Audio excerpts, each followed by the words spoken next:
नमस्कार दोस्तों, आज हम हाइड्रोकार्बन्स के प्रैक्टिस क्वेश्चंस करेंगे, जिसमें पहला है बेंजीन, एनहेक्सेन, इथाइन को घटते हुए अम्लीय व्यवहार के क्रम में व्यवस्थित कीजिए और इस व्यवहार का कारण बताइए।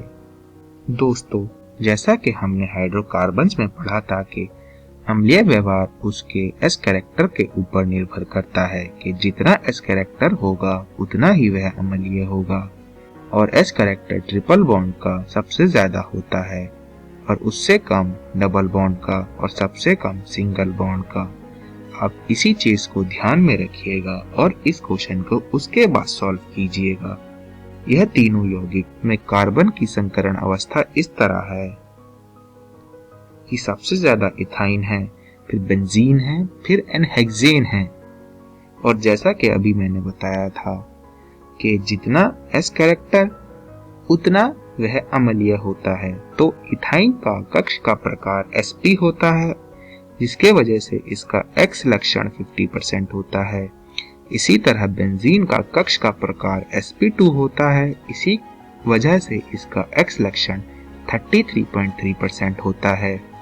और एनहेक्सेन का कक्ष का प्रकार sp3 होता है, जिसके वजह से इसका X लक्षण 25% होता है और यह सबसे कम होता है। कक्ष का X लक्षण बढ़ने पर अम्लीय लक्षण बढ़ता है, इसलिए अम्लीय लक्षण इस क्रम में घटता है, जो अभी हमने ऊपर पढ़ा है। क्वेश्चन नंबर 2, प्रोपेन के विरचन के लिए किस अम्ल के सोडियम लवण की आवश्यकता होगी? और अभिक्रिया का रासायनिक समीकरण भी लिखिए।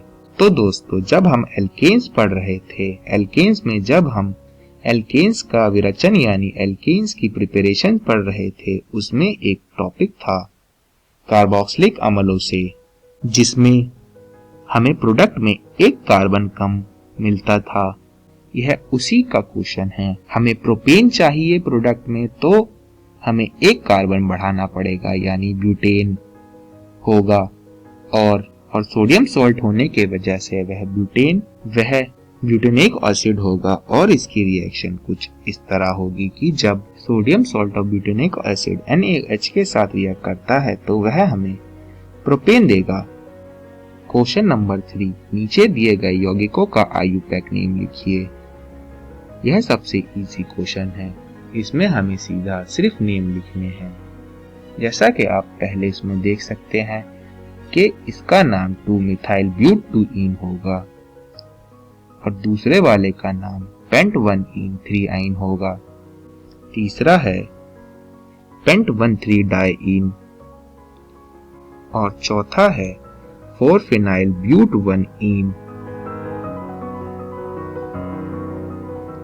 क्वेश्चन नंबर 4, बेंजीन इलेक्ट्रॉन स्नेही प्रतिस्थापन अभिक्रिया सरलता पूर्वक क्यों प्रदर्शित करती है, जबकि उसमें न्यूक्लियोफिलिक प्रतिस्थापन कठिन होता है?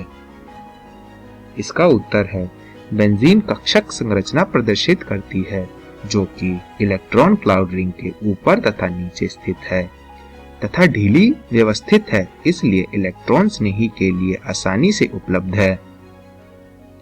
और इसलिए बेंजीन इलेक्ट्रॉन स्नेही प्रतिस्थापन अभिक्रिया यानी इलेक्ट्रोफिलिक सब्स्टिट्यूशन रिएक्शन जल्दी से देती है और न्यूक्लियोफिलिक सब्स्टिट्यूशन रिएक्शन कठिनता से देती है। क्वेश्चन नंबर 5, आप निम्नलिखित यौगिकों को बेंजीन में कैसे परिवर्तित करेंगे? यानी हमें इथाइन से बेंजीन जाना है और दूसरे में हमें इथीन से बेंजीन जाना है। इथाइन से बेंजीन जाना तो बहुत ही इजी है। इसमें हम सीधा क्या करेंगे कि इथाइन को रेड हॉट आयरन ट्यूब में प्रवाहित करेंगे 873 कैलोरीन पर और हमें बेंजीन मिल जाएगा।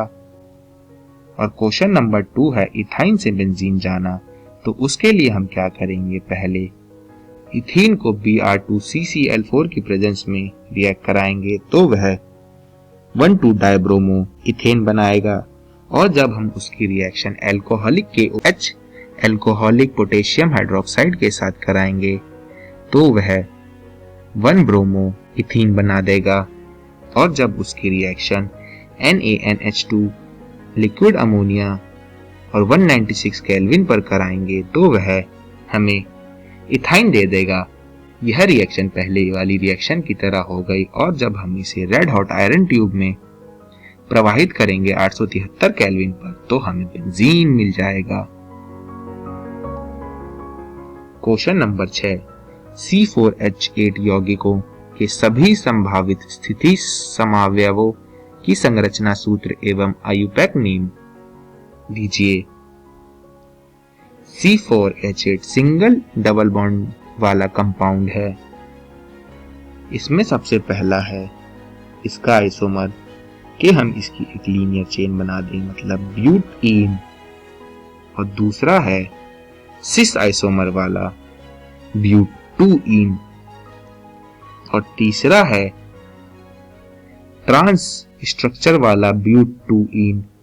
आप सिस और ट्रांस में देख सकते हैं कि सिस में दोनों CH3 ग्रुप एक तरफ हैं और ट्रांस में दोनों CH3 ग्रुप अपोजिट साइड हैं, इसलिए यह सिस और ट्रांस कहलाते हैं। और चौथा है 2-मिथाइल प्रोप 1-इन। क्वेश्चन नंबर 7, एक एल्केन A है, इसमें 3 CC bond, 8 CH sigma bond तथा CC पाई बॉन्ड 1 है। A ओजोनी अपघटन से 2 अणु एल्डिहाइड जिसका मॉलिक्यूलर मास 44 है देता है। हमें A का आयुपैक नेम देना है। तो सबसे पहले इस क्वेश्चन को करने के लिए हमें इसमें क्या क्लू दिया है कि A में CC 3 सिंगल बॉन्ड है और एक CC पाई बॉन्ड है, मतलब इसमें एक डबल बॉन्ड है और 3 कार्बन कार्बन सिंगल बॉन्ड है।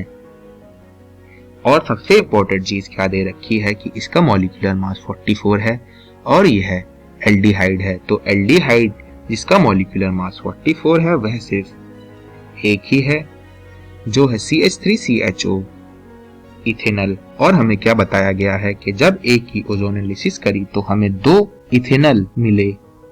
तो अब हम क्या करेंगे कि इथेनॉल के 2 मोलों को एक साथ लिखकर उनके ऑक्सीजन परमाणु हटाते हैं और इन्हें डबल बॉन्ड द्वारा जोड़ देते हैं। ये दोनों इथेनॉल को हमने एक साथ लिखा और इनके ऑक्सीजन को हम हटा देंगे और दोनों डबल बॉन्ड को जोड़ देंगे, तो यह कुछ इस तरह बन जाएगा और इसका नाम ब्यूटूइन है। तो A हमारा ब्यूटूइन होगा। इसमें 3 CC सिंगल बॉन्ड हैं, 8 CH सिग्मा सिंगल बॉन्ड है और एक CC पाई बॉन्ड है। क्वेश्चन नंबर 8, एक एल्कीन A के ओजोनी अपघटन से पेंट 3 ऑन तथा इथेनॉल का मिश्रण प्राप्त होता है। हमें A का आयुपैक नेम बताना है और उसकी संरचना बतानी है। अब हमें क्वेश्चन क्या बोल रहा है कि हमें 2 प्रोडक्ट मिले हैं, एक पेंटेन 3 ऑन और दूसरा इथेनॉल। तो हम क्या करेंगे, दोनों के दोनों को एक साथ लिख देंगे।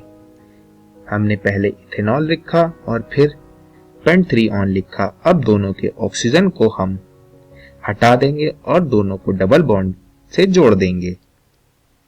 तो हमें क्या मिलता है, हमें मिलता है 3 इथाइल पेंटूइन। एल्कीन A 3 इथाइल पेंटूइन है जो ओजोनी अपघटन पर इथेनॉल तथा पेंट 3 ऑन देता है। धन्यवाद।